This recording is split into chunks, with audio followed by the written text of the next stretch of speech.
Get ready for a no BS approach to health and fitness. This is NBS Fitness Radio.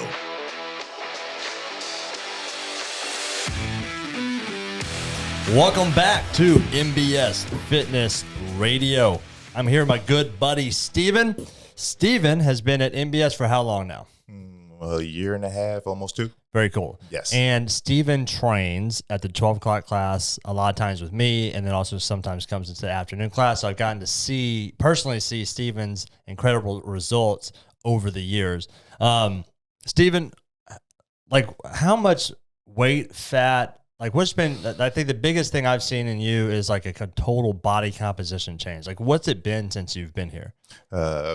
Last time I checked, it's a little around, or it's fluctuating around 50 pounds since I've started with the nutrition component and working out here at MBS. That's crazy. So you've lost 50 pounds. Yes. What's the body fat change been?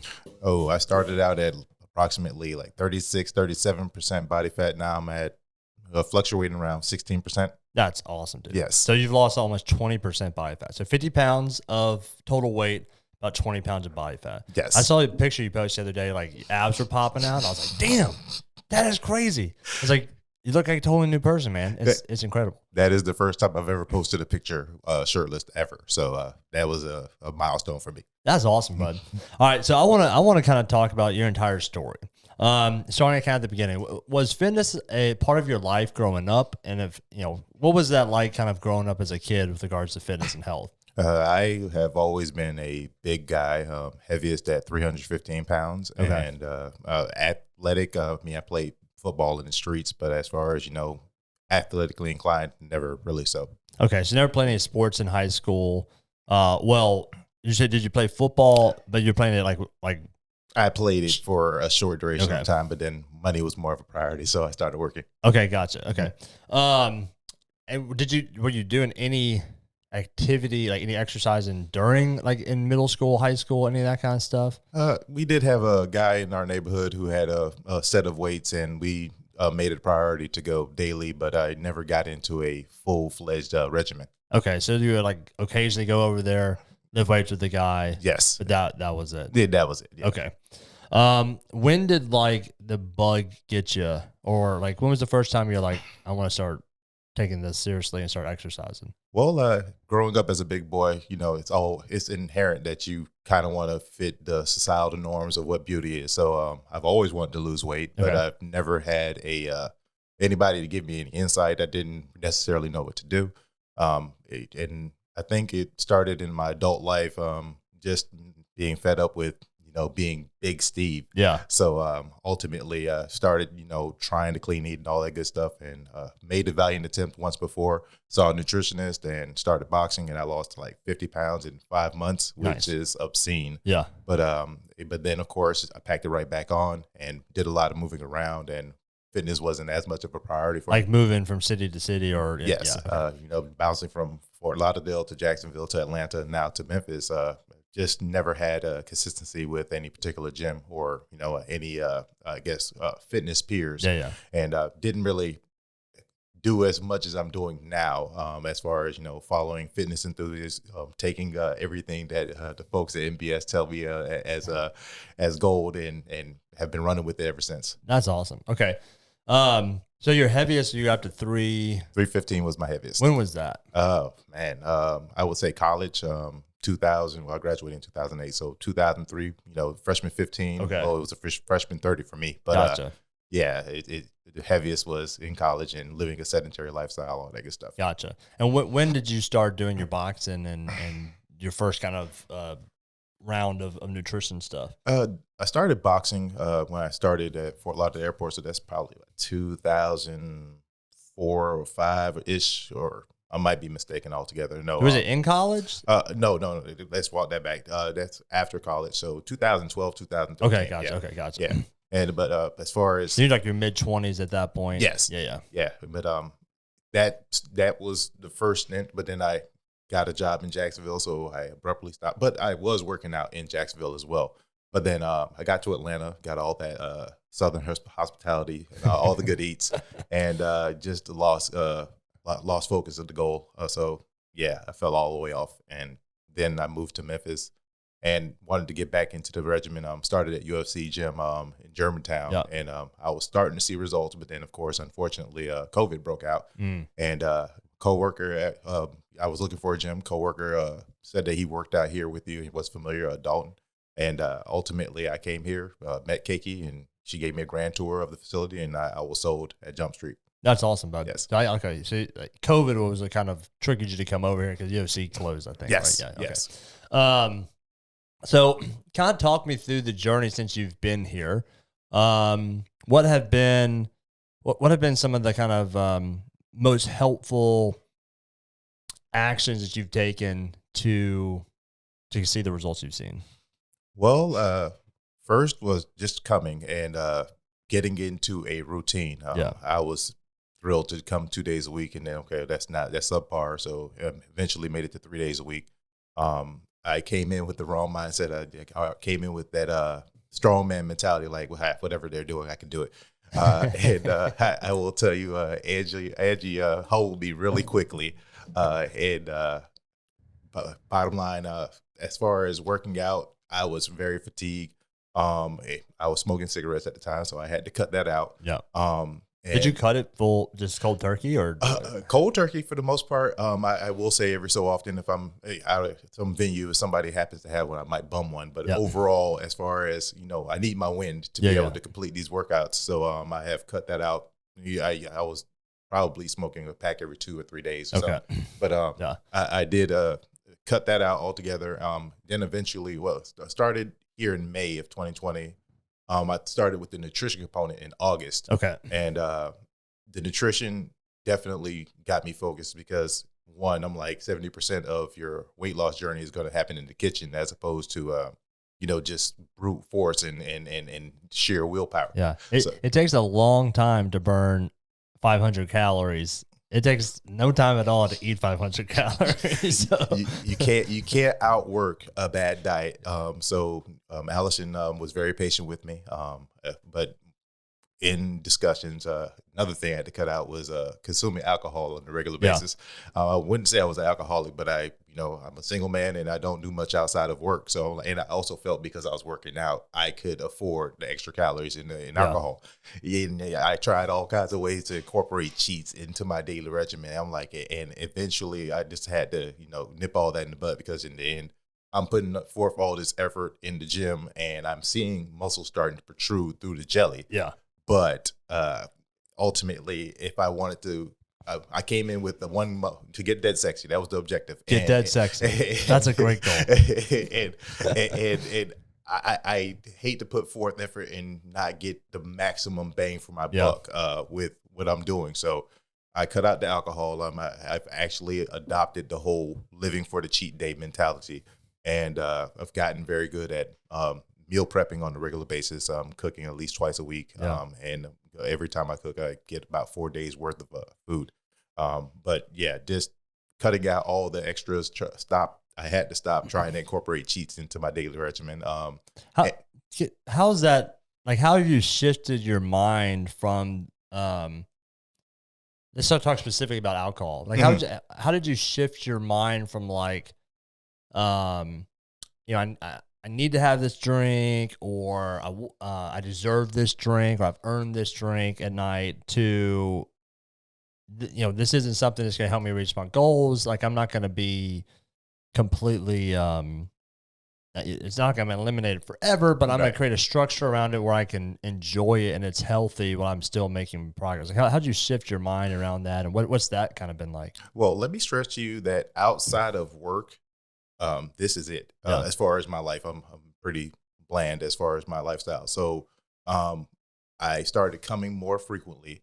I had positive reinforcement in the coaches here and just everybody in this community. They're all objective set. So just being here on a frequent basis and also seeing the gradual progressions, the striations coming through, the jelly on a regular basis, I like it. I've always had the desire to lose the weight. And I'm like, as you start seeing the results unfold, it became more apparent, like, okay, let's buckle down some more. You might see even greater results. As far as the alcohol is concerned, I'm like, it was about a boredom more than anything. Yeah. And I occupy my time a lot more over here. And as I've gotten fitter, I've started going out more. Yeah. So like the confidence is just reinforcing all the ideology that's professed here at MBS. So but yeah, it's been a lot of adjustments because I've been an ultimate cynic, and one of the things that you guys preach is trust the process. Yeah. Like, well, that's kind of hard for me to believe, but at the same time, I know it's effective because like I've done it. But trust the process. Just grind it out. Like all the things that they keep on preaching, like it doesn't register at first because you're a fat guy trying to buckle down and get to these results. But I know that you have to do something, and these people are professionals. They know what they're talking about. So I trusted the process, and it went from being cliche to my truth. So I believe it. Well, I think one thing that people do struggle with when it comes to like trusting the process is like you're so early on in your journey, you have no perspective to look back and see the process. So it's like if you've only been training for 3 to 6 months, and someone's like, trust the process. Like all I see online is like the before and after picture. Right. I don't ever see the process. Right. I mean, like you've never experienced the process. You're like, how am I supposed to trust a process that I've never seen or been through? And so it's like, it is, someone who's been doing it for decades and goes, hey man, like I have the perspective. I'm telling you, trust the process. You're like, okay, well that's hard to do because I don't have that perspective. But it's cool to see that like, as you started to see the results and you started to then experience the process, you're like, wait a minute, okay, this thing is working, which makes you want to trust it more, which makes you buy into it more, which gets you even better results. It's like this continual cycle of like, I trust it more, I work harder, this gives me better results, which makes me trust it more, which makes me work harder, which gets me even better results. So in the cycle. It was when you said like early on you came in, you're like, I got this. Like it's like it's you and I like sit there and like kind of like giggle about it because you're like, I've seen, like I know. If you've never experienced this before, like you don't you don't have the contrast of where you really are. I think so many people, because so very few people are actually fit, then by comparison, most people kind of look out across the landscape and they're like, oh, I'm average, which means I must be okay. I'm probably pretty fit. Right. And then I realize like even in gyms, yes, most people are not fit. So you can even look out across like, man, we all come here every day. I'm here every day. You guys are here every day. I'm about as good as you. And you're like, it's okay. So we're all fit. And it's not till you like actually experience something that is designed to make you fit or test your fitness that you kind of like, oh crap, I'm not actually fit. I will also stress that coming from the boxing environment, I just had that mentality like you're ultimate badass. So I would I would bust my behind in the boxing club and I would attack, and I thought I was doing pretty well. Then you come over to a different environment, different type of training, even though it's all considered cross training. I'm like, it's not the same as Olympic lifting. And ultimately, I'm like, I push myself hard because I like hitting bags. Yeah. It's a whole other thing to push weights at the level that we're pushing it here in the MBS gym. So, and there's also a skill component, I think, that comes down to it. And sometimes it is like, hey, like, we got to work smart here, not just hard. Sometimes we got to take a step back a little bit and say, let's work at this lower level skill and develop that so that we can eventually make progress in this higher level skill. And there's a lot of, I think it takes a lot of humbling to come and do that. And I say that myself because I used to power lift and I was very strong. And I was just really good at powerlifting. Right.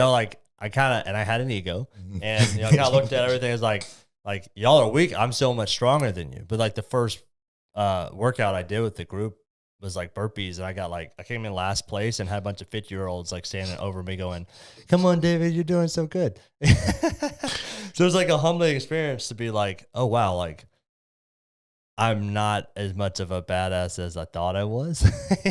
I'm like actually pretty. I'm like Oh, wow. I came in last place to people who were 30 years older than me.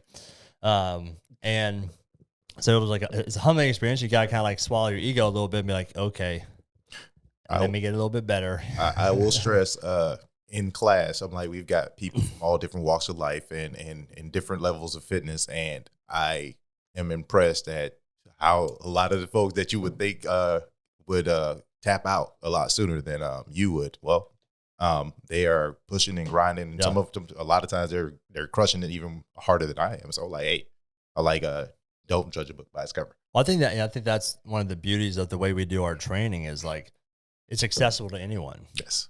If you've never exercised a day in your life, you're going to fit in perfect. Mm-hmm. If you've been exercising every day of your life, you're going to fit in perfect. And both of y'all are going to be able to walk your journey together at different parts of that journey, but you're both able to do it and encourage each other. And I think that's, I think it's a huge, I think it's hugely important for people to be around people on different parts of their journey.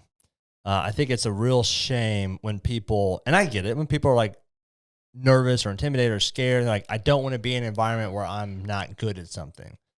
But when you're not exposed to that, you don't see what you could be. I will say, many of my peers, I've got a lot of people, onlookers, who are observing my journey from afar or even close. But I will say, that state of mind, you don't want to be the last person in a race, or just don't want to go in and embarrass yourself. I'm like, well, you're gonna get some nicks and bruises, but ultimately you will develop the mettle to endure the shenanigans that we partake in on a daily class. 1,000%. It's like it's like, I don't you want to be in that environment where like there's people above and below you. You don't want to be you don't want to be in an environment where everyone's just like you. Yes. You don't want to be in an environment where you're the best either. You just want to be in an environment where like there's improvement that can be had. And likewise, I also think it's important for people to be around people who are just beginning their journey, because they can say, hey man, I started my journey. Mm-hmm. Like everyone in this gym had a day one. It had a week one. It had a month one. It had a year one. They all had that, I will say one of the biggest benefits of being in the group environment, I'm like, now granted, the coaches are definitely going to push you as best they can, but it is impressive that your peers are in there. They're going through the grind with you. They might finish before you, or they're struggling with you, but ultimately they're pushing you or egging you on. Like, hey, come on, Steve. Or like that makes my heart melt, and ultimately it makes me go a little bit harder. Yeah, because it's good to be in an environment where other people want the best for you. Like, don't get me wrong. Like, I think there's a benefit to like the competitiveness. Yes. Like, I'm gonna see if I can beat you, but at the same time, it's like I want you to do your best. Yes. And the cool thing is like everyone's the way we do our program with the level method is like exactly who is on the same level with you. So you've got that person where you're like, okay, I think I can. Like, you may look at the board and go, I think that person is the person I'm like. We're usually around the same time. Let's see if I can beat that person. I will say kudos to the coaches. Sometimes we do the partner workouts. Yeah. And the other day, Brandon paired me up with somebody. I'm like, it's impressive how your work ethic changes when you work with someone else. I'm like, I typically go hard no matter what. Yeah. As best I can, I should say. But when you're working with somebody who's at a different level, whether they're better or worse, like they can either drag you up or you will drag somebody up. Yeah. But ultimately, you both get through it. Yeah. And you both feel accomplished at the end. I love that. So. Yeah. What the beautiful part about partner stuff is you fall into your role very quickly. Yes. And your role is either the leader and the encourager. Hey, buddy, we got this. Let's go. Let's go. You're doing good. Hey, now I'm the leader. I'm the coach, and I'm pulling you with me, right? Or you're the follower, and you're like, I'm gonna give it everything I got. I know you're better than me. I know you're faster than me. I know you're on a different level. So I don't want to let you down. I'm gonna give it everything I got. And it's like, and when you do that, then like both people are growing in that situation. I have been both flattered and humbled in those scenarios. Yeah, 1,000%. What are some of the nutrition, some of the biggest nutrition shifts that you had? Because you said like, you know, you were here for, I guess, 5 or 6 months before you went, okay, now I need to add this nutrition component as well. Man. Okay. Well, if for most people, you really don't take into consideration what you're bringing in. I'm like, especially if you're eating out. And I felt like I was clean eating prior to getting here, but incorporating CrossFit into my regimen and eating the portions or the amount of food that I was eating before was counterproductive because I wasn't consuming enough to accommodate all the wear and tear I'm putting on my muscles here. Yeah. So eventually, well, when I did start the nutrition component, like Allison was saying, she wants me to eat 4 boiled eggs, 2 cups of boiled egg whites, and like the portion that she was giving me, I'm thrilled that she's feeding me, but at the same time, like I felt like this was completely out of my realm. I'm like, I can eat a lot, but this is like ridiculous. And automatically 4 eggs, you default to thinking cholesterol when it comes to eggs, but there are so many minerals and nutrients, and there's, even though it's considered a fat, it's very beneficial, like when it comes to nutrition. So as I started doing the meal prepping and eating the appropriate amounts, I've noticed that my energy was going through the roof. I'm literally bouncing off the wall, and I am recovering a lot faster. And and my mood is better. So once I started, aside from seeing the results in the mirror, I'm physically feeling all these benefits. Yeah. So I buckled down as I started seeing things improve. I'm like, okay, cut out the extra garbage, and you will definitely get even better. And I reaped all the benefits. That's awesome. Yeah. So you kind of just took someone saying like, hey, bud, I'm gonna tell you what you need to do, and you're like, okay, you tell me, I'll do what you say. Exactly. Yeah. The benefit of a coach is understated sometimes. I think having been in it and worked with people, and then also been worked with, like I very much know the benefit of a coach, and like surround myself with coaches in every area of my life. But if you've never had a coach, you're like, I don't know if I need a coach. I'm eating pretty good. I could go on Google and find a thing, and you're like, yeah, but that just doesn't work. let me speak on that.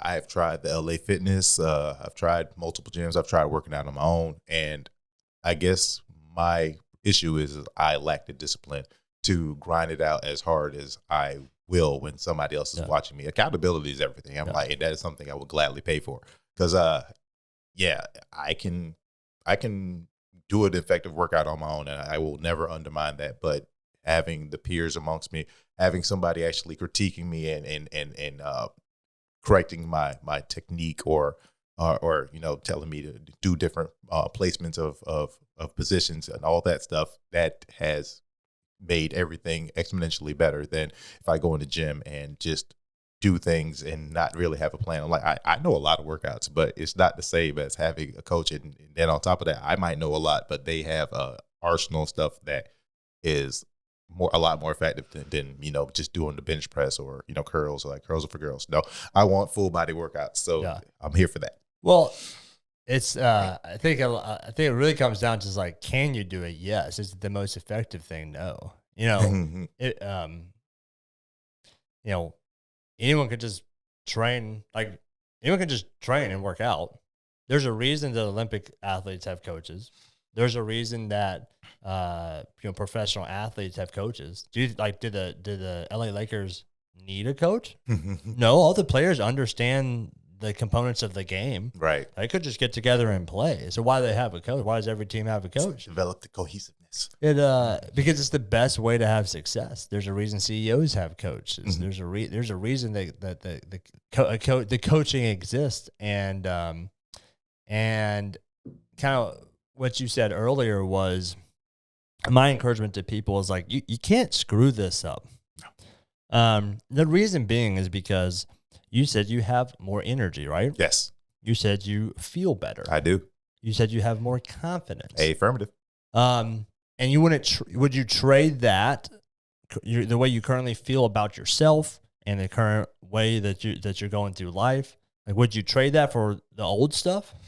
No, not a million years. Right. No. So in that sense, it's like anyone who's currently not experiencing the benefits of a healthy and fit body, it's like I don't care what you say. Your energy level is not what it could be.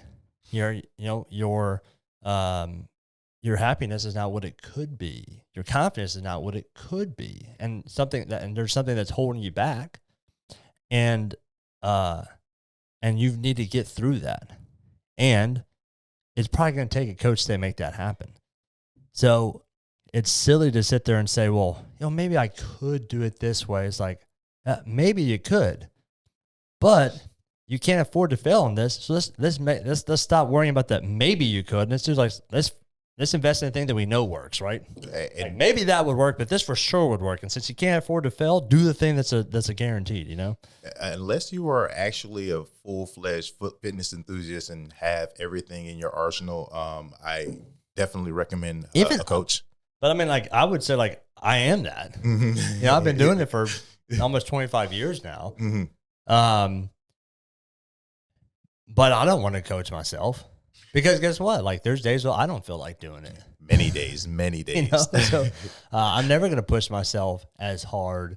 Now I institute a level of self-training. Right. I do my saunas, my ice baths. I do my morning, basically healthy joint routines. Mobility. Yeah, but I'm not going to sit there and push myself as much by myself as if there was someone beside me, training with me. And honestly, it's not even, I'm not even being coached, but just being in the CrossFit facility with other people being trained makes me go a little harder. Yeah. So just being in that environment, but yeah, I need that coaching. I also think there's a huge component of the community as well. Because at some point you're probably going to struggle a little bit. Something's going to happen. A lot. You had these moves, you were getting it done, but then there was a life change that happened. You moved cities and and getting yourself out of that routine or out of that community now makes it difficult. And so the nice thing about having a community is it's a support system. It's a base that when something does happen, you can lean into to make sure you're still moving forward and not falling off the wagon. And I had said earlier that I think the better way to approach New Year's resolutions is not what can I do that's the most effective. What can I do that I'm least likely to quit. That, and I also would like to stress that I don't like wasting effort. I'm doing it on my own and not knowing what I'm doing. I've made valiant attempts in the past and never seen the results I've seen this time around. So I need somebody to hold my hand as much as I can get it. Yeah, if you're going to work out for an hour, you might as well do something that's effective. Hey, for real, yes. If you're going to spend the time and energy, might as well make sure it's effective. Because otherwise, it's just completely wasted time and energy. I love it. What are some of the milestones that you've hit and that you're most proud of? I think it'd be some performance-based milestones or some physique-based milestones. What are some of the milestones you're man, when I did that, I was so happy? Well, first, I was just thrilled to make it through a workout without actually tapping out. That was the biggest accomplishment for me.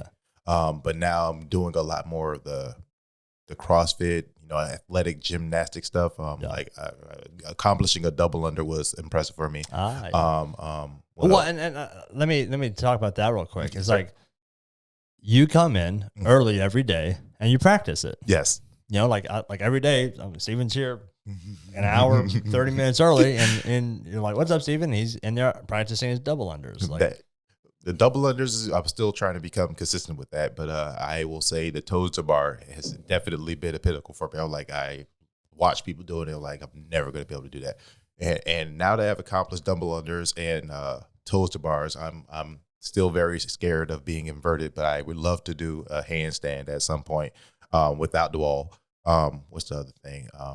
And the muscle up. I'm watching you do those things, rhythmically. I'm okay. I want to be like that guy, but not today. Well, and in all fairness, I have just only recently gotten muscle ups. And you were telling me it took you forever to get not forever, but it took you a while to get double unders and all that good stuff. I think it took me in a year. Yeah, because I didn't practice it at all. That's the difference. Is I was only going to work out 1 hour a day, right? So I was not practicing it at all after that. So, Yeah, and you know, that's to give some perspective is like, yeah, I've been working out for 25 years, but those 25 years haven't been necessarily moving me forward in my overall fitness. A lot of it was spent just maximizing one particular area of fitness. Right. And in doing so, these other areas of fitness fell significantly down, almost to levels of someone who didn't exercise. Like I would say my mobility was about equal to someone who's never exercised. Wow. Because everything I did in powerlifting was all about short range of motion and maximum stability. And so like the body's response to that is tighten up. And so I would be as mobile as someone who never did any exercise. So But it takes time. One last milestone, and like I have to speak on this. I've always been a big boy. Yeah. I have never been comfortable ever taking my shirt off in public, and honestly, I'm still not comfortable doing it. But you mentioned posting the picture. I'm like, that was a milestone in itself. But just being comfortable, I was uncomfortable walking around my own house with a shirt off by myself. Yeah. So just the aesthetics. I'm like, I'm all about strength, kind of, but I'm really here for aesthetics. I'm like, get that sexy. So just getting to, I'm proud of my progress, but now I'm even more driven because I would like to be able to compete with fitness enthusiasts, even though I don't have an actual desire to compete. But I just want to be the best version of myself, the epitome of Steve. Yeah. So I'm on cruise control right now. So just going to keep on doing what I'm doing. Well, I think that's a huge thing to say, like to go from like I don't have confidence necessary in my body in multiple ways, like the way it performs or the way it looks. Right. And just and like, how old are you? I am 37 now. Okay. To have gone through 35-ish years, and that's solidifies itself in your brain a little bit, yes. Right? But even after 35 years, a year and a half into it, and now you're like, oh, now I'm getting experience, like confidence in my body's ability to do things, confidence in my body's and how my body looks. And I think I would like to hear your kind of perspective on this. I think for a lot of people, I think they write off fitness as they see the social media fitness folks who are a lot of times can be pretty self-absorbed and they're just posting sexy pictures of themselves all the time. And it's easy to look at that and be like, well, I don't want to be a part of that. I don't want to be someone who's like solely focused on my looks and posting pictures of myself all day, every day. And so that's how I justify not exercising at all. Well, just to speak to the fitness enthusiasts that I follow, it does appear at Front Street that they are being vain or, marveling in their greatness. But I will say that most of them do humble themselves and show the before and after pictures, or they'll show the progress of their clients, them making progressions. And that I think is kind of reinforces the fact that it's a process. Yeah. And literally like one day at a time sounds so cliche, but just one day at a time, also periodic checkups to track your metrics. I would advocate that you get an in-body fitness scan or go get you a smart scale and track it as best you can and be your own biggest steward. Yeah. But